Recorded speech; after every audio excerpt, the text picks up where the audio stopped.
Welcome back. Again हम discuss करने वाले हैं आईएसआई रियल एनालिसिस 2024 का क्वेश्चन। ठीक है, फटाफट देखते हैं। कह रहे कि लेट यू है वो मुझे एक सबसेट गिवन है आर का बी एंड ओपन सेट। ठीक है, ये एक ओपन सेट गिवन है एंड एफ है वो मुझे एक मैपिंग गिवन है जो यू से आर जा रही है एंड वो कैसे गिवन है, डिफरेंशिएबल फंक्शन। ठीक है, such that f dash x equals to zero, f dash x equals to zero for all x belongs to U. ठीक है, यानी इस यू के ऊपर आने वाले जितने भी एलिमेंट्स हैं उन सब के लिए जो डिफरेंशिएशन आ रहा है फंक्शन का वो मुझे क्या मिल रहा है, जीरो के इक्वल। एंड लेट ए है वो उसने क्या दे दी, एफ ऑफ यू के इक्वल। तो हमसे पूछ रहा है कौन सी स्टेटमेंट सही है। ठीक है, नेसेसरली करेक्ट। अब देखो यहाँ से जो उसने बात की है वो किसकी बात की है, ए सेट की। एंड ए उसने क्या दिया है, एफ ऑफ यू के इक्वल। ठीक है, एंड इसका मतलब क्या हुआ कि जो मेरे पास इमेजेस आ रही है ना उनका जो कलेक्शन आ रहा है वो मुझे क्या गिवन है, ए सेट। ठीक है, तो ऑप्शन क्या बोल रहा है, कह रहा है कि A must contain exactly one element, कि ए है वो अपने अंदर सिर्फ एक एलिमेंट कंटेन करेगा। ठीक है, मस्ट मस्ट बोल दिया तो एक ही करेगा, एक से ज्यादा कभी नहीं कर सकता, इसने ये बोला है। ठीक है, सेकंड ऑप्शन बोल रहा है ए में contain more than one but finitely many elements, कि ए है वो एक से ज्यादा तो कर सकता है एलिमेंट्स को कंटेन, लेकिन वो फाइनाइट एलिमेंट से कर सकता है, उससे ज़्यादा नहीं कर सकता। तीसरा ऑप्शन बोल रहा है कि ए है can be any subset of R, A R का कोई भी सबसेट हो सकता है, कोई भी मीन्स कोई भी। ठीक है, एंड तीसरा फोर्थ क्या बोल रहा है कि ए है वो फाइनाइट होगा या फिर काउंटेबली इनफाइनाइट होएगा। तो उसके लिए क्या करते हैं, देखो सबसे पहले गिवन क्या है, यू एक ओपन सेट होना चाहिए। यू क्या होना चाहिए, ओपन सेट। एंड एफ है जो मैपिंग डिफाइन करके उसने दी है वो कैसे होनी चाहिए, डिफरेंशिएबल। साथ में f dash x equals to zero for all x belongs to U. ठीक है, ये चीज़ गिवन है एंड ए है वो एफ ऑफ यू के इक्वल गिवन है।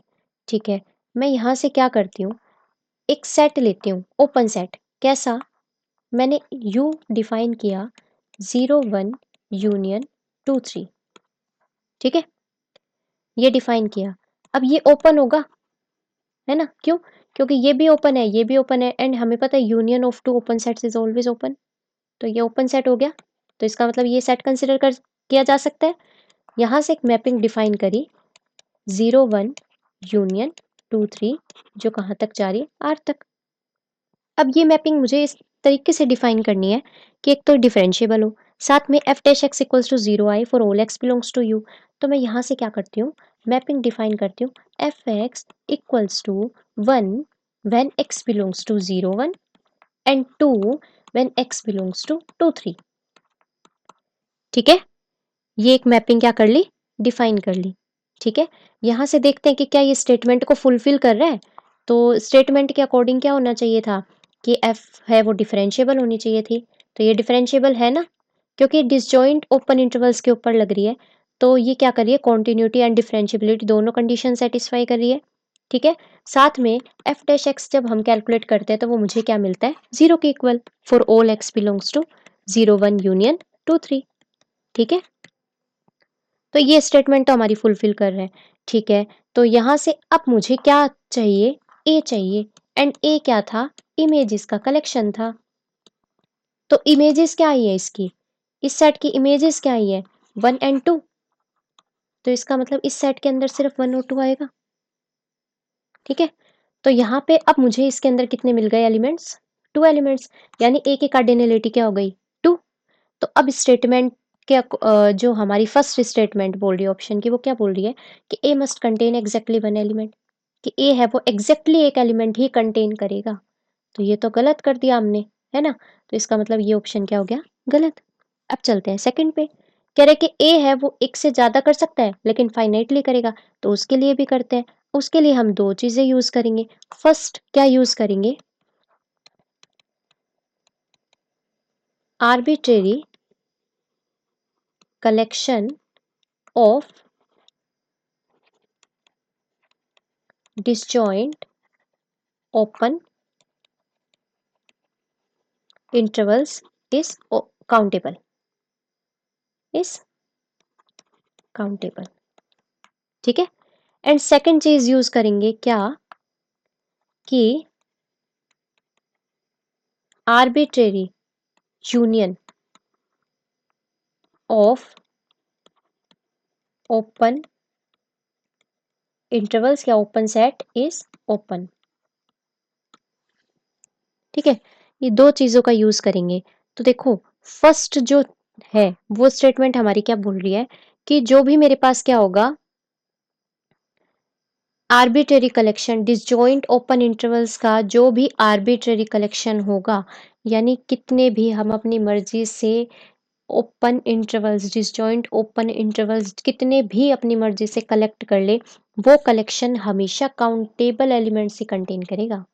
ठीक है, काउंटेबल से ज़्यादा कभी नहीं जा सकता, अनकाउंटेबल नहीं हो सकता। कहने का मतलब ये हुआ कि अगर मैं ओपन सेट कोई भी बनाना चाहूँ ना, ओपन इंटरवल्स, तो अगर जितने भी मैं ओपन इंटरवल्स, ठीक है, जो भी एग्जिस्ट कर रहे हैं डिसजॉइंट होने चाहिए, ठीक है, उन सबको अगर मैं कलेक्ट भी कर लूंगी तो भी ये सेट है ना, ये हमेशा काउंटेबल ही रहने वाला है। ठीक है, तो यहां से अगर ये काउंटेबल हुआ तो मुझे ये कैसे मिल गए, मतलब ये जो सेट है इसकी कार्डिनलिटी क्या हो सकती है, काउंटेबल, है ना, उससे ज़्यादा तो नहीं जा सकती। ठीक है, तो ऐसे ही एक सेट कंसिडर करते हैं यू, वो मैं सेट कंसिडर करती हूँ कुछ कुछ इस टाइप का। देखो A1 B1 union A2 B2 union A3 B3 and so on to AN BN and so on to, चलता जाएगा क्योंकि आर्बिट्रेरी ले रहे हैं। ठीक है, ये मैंने एक सेट कंसिडर किया, ये चलता जा रहा है। ठीक है, एंड ये देखो ये मेरे पास कैसे है, आर्बिट्रेरी कलेक्शन लिया है, तो ये मेरे पास ओपन भी होगा सेकंड स्टेटमेंट के अकॉर्डिंग कि arbitrary union of open intervals is open, है ना, तो ये ओपन भी हो गया। तो इसका मतलब इसके लिए मैं एक मैपिंग डिफाइन किया जा सकता है ना, तो वो मैपिंग डिफाइन करी यू से आर। ठीक है, अब देखो इसको डिफाइन जैसे हमने ऊपर क्या किया था, जब यू मेरे पास दो सेट्स का कलेक्शन था, तब उस केस में मुझे जो इमेजेस मिल रही थी वो कितनी मिल रही थी, दो मिल रही थी, है ना। तो यहाँ पे अब यू मेरे पास क्या है, काउंटेबल एलिमेंट्स, काउंटेबल का कलेक्शन है, काउंटेबल ओपन इंटरवल्स का बोल सकते हैं यूनियन है। ठीक है, तो इसका मतलब मुझे अब जो इमेजेस मिलनी चाहिए वो काउंटेबल मिलनी चाहिए। तो देखो इसको कुछ इस तरीके से डिफाइन किया जा सकता है, f of x equals to, जब एक्स बिलोंग करेगा A1 B1 में एंड एक्स बिलोंग करेगा A2 B2 में, तो यहाँ से जैसे मान लिया कि ये मुझे क्या मिल रहा है x1, ये मुझे मिल रहा है x2 and so on to, x belong करेगा AN BN में, तो यहाँ पे xn मिल जाएगा, और आगे भी तो चलेगा ये, है ना, क्योंकि आर्बिट्रेरी है। तो इसका मतलब क्या हुआ, यहाँ से देखो कि मुझे क्या मिले, ये जो ओपन इंटरवल्स मिल रहे थे ये खुद कैसे मिल रहे थे, काउंटेबल, है ना, ये सारे काउंटेबल मिल रहे थे। तो इसके अकॉर्डिंग जो मुझे वैल्यू मिल रही थी वो भी कैसे मिलेगी, काउंटेबल ही, क्योंकि वो डिपेंड तो इसी के अंदर कर रही है, क्योंकि इसके अंदर जब बिलोंग कर रही है तो एक वैल्यू हम उससे निकाल रहे हैं, तो जितने ओपन इंटरवल्स होंगे उतनी ही हमारे पास वैल्यूज होंगी। तो इसका मतलब वैल्यू भी मुझे क्या मिल गई, काउंटेबल। इसका मतलब क्या हुआ कि ए जो सेट था, जो इमेजेस का कलेक्शन था, उसके अंदर अब x1 x2 x3 and so on to xn and so on to, ठीक है, कितने आ सकते हैं, काउंटेबल। ठीक है, अनकाउंटेबल तो होंगे नहीं। ठीक है, तो अब स्टेटमेंट हमारी क्या बोल रही है सेकंड, कि ए है वो फाइनाइटली एलिमेंट से कंटेन करेगा, तो ये ऑप्शन तो गलत हो गया, हमने तो अनकाउंटेबल दिखा दिया, सॉरी हमने तो क्या दिखा दिया, काउंटेबल इनफाइनाइट दिखा दिया। ठीक है, अब कह रहे कि A can be any subset of R, कह रहे कि ए है वो क्या आर का कोई भी सबसेट हो सकता है, ऐसा तो जरूरी नहीं है, आर का सबसेट तो खुद आर भी है, लेकिन हमारे पास जो कलेक्शन आई है वो काउंटेबल से ज्यादा कभी जा नहीं सकती, और आर कैसा होता है, अनकाउंटेबल, है ना, आर कैसा होता है, अनकाउंटेबल। तो इसका मतलब ये ऑप्शन भी गलत हो गया। हेंस मुझे क्या मिला कि ए है वो या तो फाइनाइट होगा या फिर क्या होगा, काउंटेबली इनफाइनाइट। ठीक है, तो हमने प्रूव कर दिया फाइनाइट इस केस में हो सकता है जब हमने दो ओपन सेट्स लिए थे। ठीक है, और काउंटेबली इनफाइनाइट किस केस में हो सकता है, जब हमने काउंटेबल कलेक्शन लिया था। ठीक है, तो इस तरीके से हमने सिर्फ ये दो चीजें यूज करी है, ये दो चीजें यूज की हैं arbitrary collection of disjoint open intervals and arbitrary union of open interval is open. ठीक है, इन दो चीज़ का यूज़ करके ही हम क्या कर सकते हैं, ऑप्शंस को डिस्कार्ड कर सकते हैं फटाफट फटाफट। हमें ये करने की भी ज़रूरत नहीं थी, लेकिन ये बस इस दिखाया है करके कि इस टाइप का भी हम सेट अज्यूम कर सकते हैं। ठीक है, तो इस तरीके से क्वेश्चन होगा।